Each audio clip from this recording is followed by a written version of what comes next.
mga hospitalization or whatever, so yun na dyan kayo na siya gawin.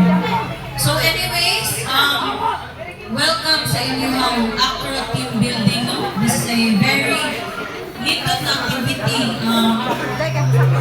Just to give you an idea, ako igagaw po if naka-familiar mo si Christian, aka Taloy.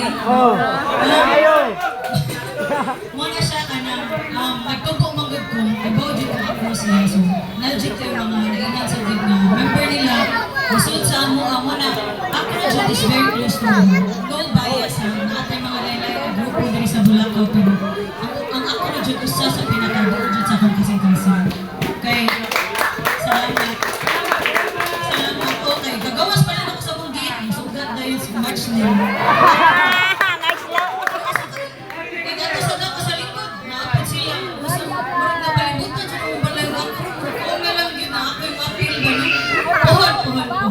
So, kana lang, ito kini inyong pagkahigalain ninyo diri ba mo